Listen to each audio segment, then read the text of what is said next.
உலக மக்கள் அனைவருக்கும் எனது பணிவான வணக்கத்தை தெரிவிச்சுக்கிறேன். இன்றைக்கு கொரோனாவுடைய நோய் தொற்று, அந்த வைரஸ் தொற்று அப்படின்னு சொல்லக்கூடியது மிகப்பெரிய பேரழிவை உலகம் முழுக்க ஏற்படுத்திக்கிட்டு இருக்கக்கூடிய இந்த வேளையில இந்த நான் கண்டுபிடித்த பஞ்சபூத மருத்துவம் அப்படின்னு சொல்லக்கூடிய ஒரு மருத்துவ முறை நான் கண்டுபிடிச்சிருக்கேன். என் பேர் டாக்டர் ஆதிரி பாபு. இந்த மருத்துவ முறை ஒரு 152 நாடுகள்ல காப்புரிமை பதிவும் 2 நாடுகளுடைய காப்புரிமையை நான் பெற்றிருக்கேன். அது மட்டுமல்ல 3 காப்பிரைட்ஸ் வாங்கியிருக்கேன். யுஎஸ்ஏ இந்தியாவில் காப்பிரைட் வாங்கியிருக்கேன். 7 விதமான ட்ரேட்மார்க் ரிஜிஸ்ட்ரேஷன் பண்ணியிருக்கேன். இது ஏன் இப்படி சொல்றேன்னு சொல்லி கேட்டீங்கன்னா, இந்த மருத்துவ முறை அந்த அளவுக்கு முறைப்படுத்தப்பட்ட ஒரு மருத்துவ முறை, மருந்தில்லாத மருத்துவ முறை அப்படிங்கிறதுக்காக உங்ககிட்ட பேசுறேன். இப்ப என்ன அப்படின்னு சொல்லி கேட்டீங்கன்னா, உங்ககிட்ட இந்த 14 நாட்கள் தொண்டையில உயிரோட இருந்துட்டு அதுக்கப்புறமேட்டு அது வளர ஆரம்பிச்சு நுரையீரலை தாக்கி அதுக்கப்புறம் சிறுநீரலை தாக்கி அப்படின்னு சொல்லிட்டு எல்லா விதமான நீர்நிலைகளிலும் பரவி இந்த நோய் முற்றிய நிலையில மரணம் நிகழுது அப்படின்னு சொல்றாங்க இல்லையா? அந்த விஷயத்துக்கு நம் உடம்புக்குள்ளேயே நோய் எதிர்ப்பாற்றல்கள் இருக்குது. அந்த நோய் எதிர்ப்பாற்றலை எப்படி நம்மளால உருவாக்கி கொள்ள முடியும் அப்படிங்கிறதுக்காக தான் இந்த பதிவு. அந்த நோய் எதிர்ப்பாற்றல் அப்படின்னு சொல்லக்கூடியது 10 பூத சக்திகளுக்கு நான் நாடி கண்டுபிடிச்சேன். அந்த 10 பூத சக்திகள்ல பாத்தீங்க அப்படின்னு சொன்னா 2 சக்திகள் இந்த பிரபஞ்சத்தோட சம்பந்தப்பட்டது. மேக்ரோ காஸ்மிக் எனர்ஜி அப்படின்னு சொல்லிட்டு அதுக்கு நாங்க நாடி கண்டுபிடிச்சேன். அது மாத்திரமல்ல 5 பூதங்கள் தாண்டி 6வது பூதத்தையும் ஒன்றை கண்டுபிடிச்சு 6 பூத சக்திகளுக்கு நாடிகள் கண்டுபிடிச்சேன். அதுக்கு அடுத்ததாக எடுத்துக்கிட்டீங்க அப்படின்னு சொன்னா உயிர் ஆற்றல்களுக்கு மைக்ரோ காஸ்மிக் எனர்ஜி அப்படின்னு சொல்லக்கூடிய 2 சக்திகளுக்கு நாடிகள் கண்டுபிடிச்சிருக்கேன். மொத்தம் 10 விதமான சக்திகளுக்கு நாடிகள் கண்டுபிடிச்சிருக்கேன். சோ அவைகள் நம்ம உடம்புல எப்படி வேலை செய்யுது, அவைகள் சரியாக வேலை செஞ்சு அப்படின்னு சொன்னால் நமக்கு நோயிலிருந்து எப்படி நம்மளை தற்காத்துக் கொள்ள முடியும் அப்படிங்கிறது தான் இந்த பதிவு. இப்ப பாத்தீங்க அப்படின்னு சொன்னா, இங்க நான் உங்களுக்கு ஒரு வரைபடத்தை காட்டுறேன். இந்த வரைபடத்துல பாத்தீங்க அப்படின்னு சொன்னா முன்புறத்திலையும் பின்புறத்திலையும் உங்களுக்கு ஒரு விஷயத்தை நான் வரைஞ்சிருக்கேன் சொல்ல. சோ இங்க புள்ளிகள் வச்சிருக்கேன். உடம்புல புள்ளிகள் வச்சிருக்கேன். இதை பாத்தீங்கன்னா ஸ்பைனல் கார்டுடைய முன்பக்கத்துல பாத்தீங்கன்னா பிறப்புறுப்பினுடைய இடத்துல இருந்து பாத்தீங்கன்னா நம்மளுடைய இந்த இடம் வரைக்கும் பாத்தீங்கன்னா ஒரு 18 புள்ளிகள். அதுக்கப்புறம் உச்சியில ஒரு புள்ளி, ஆசன வாய்க்கும் பிறப்புறுப்புக்கும் இடையில கீழே அடியில ஒரு புள்ளி இருக்குது அப்படின்னு சொல்றோம். அதே போல பாத்தீங்க அப்படின்னு சொன்னா இந்த பக்கம் பின்பக்கம் பாத்தீங்க அப்படின்னு சொன்னா அதே மாதிரி ஒரு 18 புள்ளிகள். அதுக்கப்புறம் குறுக்கு வாக்குல அதுக்கு நேராகவே ஒரு சில கோடுகள் போட்டு இந்த புள்ளிகளை வரைஞ்சிருக்கேன். இந்த புள்ளிகளுடைய வேலை என்ன அப்படின்னு சொல்லி பாத்தீங்க அப்படின்னு சொன்னா, இந்த புள்ளிகளில் என்ன பண்ணணும்னா நமக்கு நோய் வராமல் தடுத்துக் கொள்ளும் அப்படிங்கிறதுக்காக தான் இந்த பதிவு. இப்ப என்னுடைய மகனை வைத்து உங்களுக்கு ஒரு அந்த விஷயத்தை காட்டுறேன்.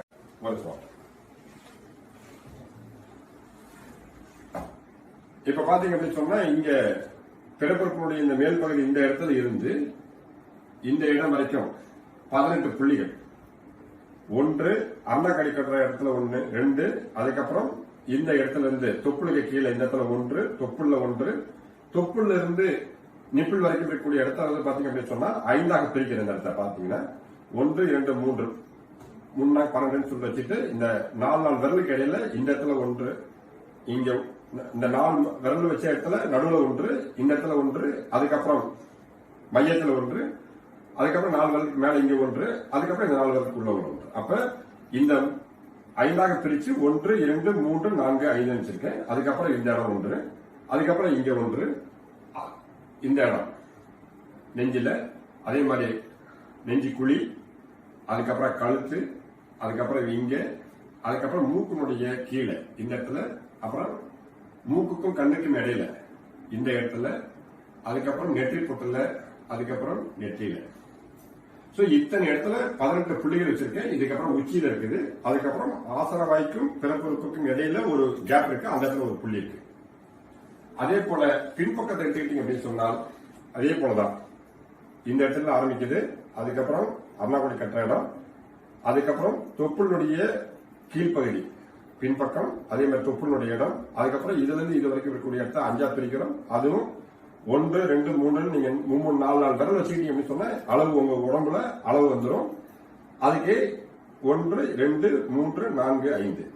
அதே மாதிரி இந்த இடம், அதுக்கப்புறம் இங்கே, அதுக்கப்புறம் கழுத்து இந்த இடம், அதுக்கப்புறம் ஷோல்டர் ஜாயிண்ட்ல இங்க இருக்குது, அதுக்கு அடுத்தது கழுத்துல இருக்கு, கழுத்துக்கு அப்புறமேட்டு இங்க, அதுக்கப்புறம் இந்த இடம், இந்த இடம், இந்த இடம், அதுக்கப்புறம் உச்சிக்கு போயிட்டு. சரிங்களா? இப்ப எடுத்துக்கிட்டோம் அப்படின்னு சொன்னா, இப்ப இந்த பக்கத்திலேயே பாத்தீங்க அப்படின்னு சொன்னா ஒவ்வொன்றுலயுமே 8 பகுதிகளாக நான் பிரிக்கிறேன். ஒவ்வொரு புள்ளி, இப்ப உங்களுக்கு ஒவ்வொரு புள்ளி சொல்லியிருக்கேன், அந்த புள்ளியை 8ஆ பிரிக்கிறேன். 8ஆ பிரிக்கும் போது என்ன ஆகுதுன்னு சொல்லி கேட்டீங்கன்னா, இந்த இடம், அதுக்கப்புறம் இங்க, இங்கே 3 ஆச்சு. அதுக்கப்புறம் சைடு பக்கவாட்டுல பாத்தீங்க அப்படின்னு சொன்னா கையை தூக்கிட்டு இந்த இடத்துல பாத்தீங்கன்னா இந்த சைடு இந்த பக்கவாட்டுல இந்த இடத்துல 1. அதே போல முன்புறத்துல பாத்தீங்கன்னா இந்த நிப்பிள்கிட்ட 1, இங்க 1, இந்த நிப்பிள்கிட்ட 1. அதுக்கப்புறம் தான் இந்த பக்கவாட்டுல 1 வந்துருச்சு.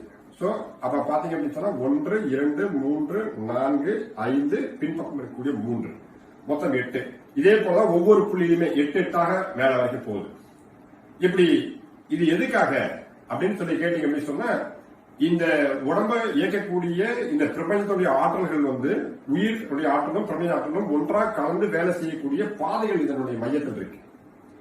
இந்த மையத்தில் இருக்கக்கூடிய பாதைகள் வழியாக தான் இது அதுக்கப்புறம் உடம்பு புறாமே பிரிஞ்சு அதுக்கேற்ற வேலையை செய்யறதுக்காக செப்பரேட் ஆகிட்டு உடம்பு புறா ஓடுது. அப்படியேப்பட்ட சக்திகள் உள்ள பாதைகள் எல்லாமே. இது என்னுடைய கண்டுபிடிப்பு. இந்த கண்டுபிடிப்புக்காகத்தான் பேட்டன்ட் எல்லாமே வாங்கியிருக்கேன். சோ அதை ஏன் இப்ப உறுதியாக பேசுறேன் அப்படின்னு சொல்லி கேட்டா, ஒரு நோய் பத்தி பேசுறோம் அப்படின்னு சொல்லும் போது இதனுடைய அதிகாரப்பூர்வமா இதனுடைய நான் எந்த இடத்துல இருந்து பேசுறேன்னு ஒரு சில விஷயங்களுக்காக உங்ககிட்ட பதில் சொல்றேன். இது மருத்துவமாக கொடுக்க வேண்டிய இடத்துல இருந்தோம். ஆனால் இப்ப மருத்துவர்களை உருவாக்குறதுக்காக இருந்த இடம் இப்ப என்னன்னு சொல்லி கேட்டா, உங்களுக்கு நீங்களே மருத்துவம் பார்த்து உங்களை நீங்களே சரி செய்து கொள்வதற்குண்டான ஒரு வாய்ப்பை, அதாவது நோயிலிருந்து தடுத்துக் கொள்வதற்கு ஒரு வாய்ப்பை உருவாக்கி தரதுக்காக தான் இப்ப இந்த தடுப்பு முயற்சிக்கான இந்த விஷயத்தை பத்தி பேசுறேன். அப்ப என்ன ஆகுது சொல்லி கேட்டீங்க அப்படின்னு சொன்னா, இந்த ஒரு இடத்துல இருந்து ஒரு புள்ளி எடுத்துக்கிட்டீங்க அப்படின்னு சொன்னா அந்த புள்ளியில 8 பக்கமும் நீங்க வைத்தியம் பண்ணலாம். இது இந்த சுத்திலும் இந்த 1 இன்ச்சுக்கே நீங்க எடுத்துக்கலாம் இந்த இடத்த. அதனால நீங்க பயந்துக்க வேண்டியது இல்லை. அதாவது நம்ம லொகேஷன் தப்பா பண்ணிட்டோமா அப்படின்னு இல்லை. இந்த இடத்துல ஒரு மார்க் பண்றீங்கன்னா இந்த மார்க் பண்ண இடத்துல இருந்து ஒரு இன்ச்சுக்கே நீங்க எடுக்கலாம். கொஞ்சம் உள்ளார தள்ளி கூட எடுத்துக்கலாம், அது பிரச்சனை கிடையாது. ஆனால் நீங்க எடுத்துட்டு இந்த பிரஷர் அப்படின்னு சொல்லக்கூடியது கைகளால் பண்ணலாம். இல்ல அப்படின்னு சொன்னா ஒரு பென்சில் இருக்கு கையில் அப்படின்னு சொன்னா, ஃபார் எக்ஸாம்பிளுக்கு இந்த பேனா இருக்குது, இந்த பேனாவோட இதை வச்சுட்டு நீங்க இந்த இடத்துல பண்ணலாம். சோ இதனால உங்களுக்கு தொந்தரவு ஒன்றும் ஆயிடாது. சோ இது ஒன்றும் பிரச்சனையா இருக்காது. அதே போல பாத்தீங்க அப்படின்னு சொன்னா கைகளால் அழுத்தம், இல்ல அப்படின்னு சொன்னா பென்சில், பேனா இந்த மாதிரி ஏதாவது ஒன்று வச்சு நம்ம அழுத்தம் கொடுக்கணும். இந்த அழுத்தம் அப்படின்னு சொல்லக்கூடியது பாத்தீங்க அப்படின்னு சொன்னால் உச்சியிலிருந்து உள்ளங்கால வரைக்கும் நமக்கு கொடுத்து முடிக்கிறதுக்கு குறைந்தபட்சம் ஒரு 1/2 மணி நேரம் to 1 மணி நேரம் நமக்கு தேவைப்படும். எல்லா இடத்துலயும் இந்த மாதிரி ஒரு நாளைக்கு காலையில, மதியானம், மாலை, இரவு அப்படின்னு சொல்லக்கூடிய 4 வேலைகள் நீங்க பண்ணுனீங்க அப்படின்னு சொன்னால் என்னவாகும் கேட்டால், உங்க உடம்புக்குள் நோய் எதிர்ப்பாற்றல்கள் வளர ஆரம்பிக்கும், உருவாக ஆரம்பிக்கும். ஃபர்ஸ்ட் ஏன்னா இல்லாத விஷயங்கள் எங்கேயாவது இருக்குது அப்படின்னு சொன்னா அது இம்பேலன்ஸா இருக்கும் உடம்பு. அந்த இம்பேலன்ஸ்ல இருந்து சமநிலை உண்டாகும். சமநிலை உண்டானதுக்கு அப்புறமேட்டு நோய் எதிர்ப்பாற்றல் உருவாக ஆரம்பிக்கும். நோய் எதிர்ப்பாற்றல் வளர ஆரம்பிக்கும். நோய் எதிர்ப்பாற்றல் வளர ஆரம்பிச்சதுக்கு அப்புறமேட்டு என்ன ஆகும் கேட்டால், நோயிலிருந்து நம்மளை தடுத்துக் கொள்வதற்காக நம்மளுடைய உடம்புடைய வாயு, திரவ அப்படின்னு சொல்லக்கூடிய எல்லா நிலைகளிலும் அந்த ஆற்றல்கள் பரவ ஆரம்பிக்கும். இப்படி பரவ ஆரம்பிச்சு அப்படின்னு சொன்னா நாம் இப்போ இருக்கக்கூடிய இந்த தொற்று நோயிலிருந்து நம்மளை காத்துக் கொள்வதற்கு இது நிச்சயமாக உதவி செய்யும் அப்படிங்கறத என்னுடைய பயன். இப்ப பாத்தீங்க அப்படின்னு சொன்னா இந்த நாசினுடைய துவாரம் இருக்கு. இந்த 2 துவாரத்தையும் நல்லா அழுத்தி இந்த இடத்துல பாத்தீங்கன்னா நம்ம தோடு போடுற இடம் இருக்கு, அந்த இடத்த உள் பக்கமாவும் வெளிப்பக்கமாவும் நல்லா அழுத்தி பிடிச்சிக்கணும். கொஞ்சம் வலிக்கிற அளவுக்கு பிடிச்சிக்கலாம். அப்படி பிடிச்சிக்கிட்டு மூச்சை அப்படின்னு சொல்லிட்டு ஒரு 9 முறையில இருந்து 36 தடவை நீங்க இழுத்து விடலாம். இந்த மாதிரி செய்யும் போது பாத்தீங்க அப்படின்னு சொன்னா இதுவும் ஒரு 4 தடவை இருந்து 10 தடவை பண்ணலாம்.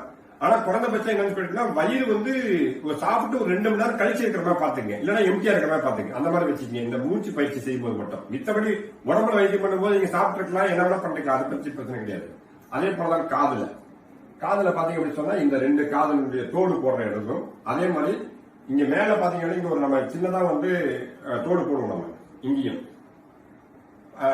பக்க தோடு போடுறதுன்னு சொல்லுவாங்க. அந்த தோடு போடுற இந்த இடங்கள், இந்த 2 இடங்கள் சரிங்களா. இந்த மொத்தம் இங்க 2 இந்த 4 6 அதே போல இந்த இடம், இந்த 8 இடங்கள்ல வைத்தியம் பண்ணும்போது மட்டும் என்ன அப்படின்னு சொல்லி கேட்டா உங்களோட சுவாசத்தை சீராக்கி உங்களை மேலும் கீழும் இழுத்து மூச்சை வெளியே விட்டு உள்ளே இழுத்தும் என்ன பண்ணலாம், அந்த மூச்சு பயிற்சியை சேர்த்து இந்த புள்ளிகளுக்கு மட்டும், இந்த 8 புள்ளிகளுக்கு மட்டும் நீங்க செய்யலாம். அப்படி செஞ்சீங்கன்னா என்ன ஆகும் அப்படின்னு சொல்லி கேட்டால் உச்சநிலையிலிருந்து உள்ளங்கால் வரைக்கும் இருக்கக்கூடிய இப்ப இந்த எல்லா புள்ளிகளும் வேலை செய்ய ஆரம்பிச்சதுக்கு அப்புறமேட்டு உங்களுடைய எல்லா விதமான உயிராற்றல்களும் எல்லா விதமான வாயு திட திரவ நிலைகளும் சமநிலைக்கு என்னவாயிடும் சொல்லி கேட்டீங்க அப்படின்னு சொன்னா நோய் எதிர்ப்பாற்றலை கொஞ்சம் கொஞ்சமாக உங்க உறவுகள் வளர ஆரம்பிக்கும். இப்படி வளர ஆரம்பிச்சிருக்குன்னு சொன்னால் நிச்சயமாக உங்களுடைய நோய் தொற்றிலிருந்து நீங்கள் பாதுகாத்துக் கொள்ள முடியும். அது மாத்திரமல்ல, இப்ப இருக்கக்கூடிய கட்டத்தில் நம்ம தனிமையில் இருக்கிறோம். அந்த தனிமையில் இருக்கிறோம் அப்படின்னு சொல்லும் போது நமக்கு என்ன தோணும் அப்படின்னு சொல்லி கேட்டீங்க அப்படின்னு சொன்னா என்னடா இப்படி இருக்கிறோம் அப்படின்னு சொல்லிட்டு அந்த விரக்தியெல்லாம் இருக்கும். அது எல்லாமே இருக்காது. அந்த மாதிரியான நிலைகளே இருக்காது. நம்மளுடைய தனிமை நம்மளுக்கு கொடுமையா இருக்காது. அந்த சமயத்தில் இந்த தனிமையை நம்மளுடைய ஆரோக்கியத்தை தக்க வைக்கிறதுக்கு ஒரு மிகப்பெரிய வாய்ப்பாக பயன்படுத்தி இந்த வியாதிகள் அனைத்திலிருந்து நம்ம விடுதலை அடைய முடியும் அப்படிங்கிறதா. அதான் எனவே இன்றைக்கு இந்த பிரிவென்ஷன் மெத்தட்ஸ் உங்ககிட்ட பேசுறதுக்கு இந்த நோயினுடைய தொற்று ஒரு காரணமாக இருக்குது அப்படிங்கறதுனாலதான் இந்த பிரிவென்ஷன் விஷயத்தை பத்தி பேசுறவங்க கிட்ட. அது மாத்திரமல்ல, இங்கே மத்திய மாநில அரசுகளோடு சேர்ந்து எல்லா மக்களும் ஒத்துழைப்பு தருகின்ற நேரத்தில் இந்த மருத்துவ முறை மூலியமாகவும் இந்த ஒவ்வொருவரும் தனிமையில் இருக்கும் போதும் தங்களுடைய வியாதியில சரி பண்ணிக்கிட்டாங்க அப்படின்னு சொன்னால் இப்ப இருக்கக்கூடிய காலகட்டம் நம்ம வீட்டில் உட்கார்ந்து இருக்கோம். வீட்டில் இருக்கக்கூடிய நேரத்தை மிக பயனுள்ளதாகவும் ஆரோக்கியத்தை தக்க வச்சுக் கொள்வதற்காகவும் நம்முடைய எதிர்காலத்தை இன்னும் சரியான முறையில் நம்ம சரி செய்து கொள்வதற்காக ஒரு வாய்ப்பாக இது இருக்கும் அப்படிங்கிறதுக்காக இந்த பதிவு. எனவே இந்த கொரோனா நோயினுடைய தொற்றுக்காக சமூக சேவை செய்கின்ற அனைத்து நண்பர்களுக்கும் அனைத்து நபர்களுக்கும் அது மாத்திரமல்ல பத்திரிகையாளர்களுக்கும் அனைத்து அரசு சாரா நிறுவனங்களுக்கும் சகலருக்கும் என்னுடைய நன்றிகளையும் வணக்கத்தை தெரிவித்துக்கிறேன். நன்றி.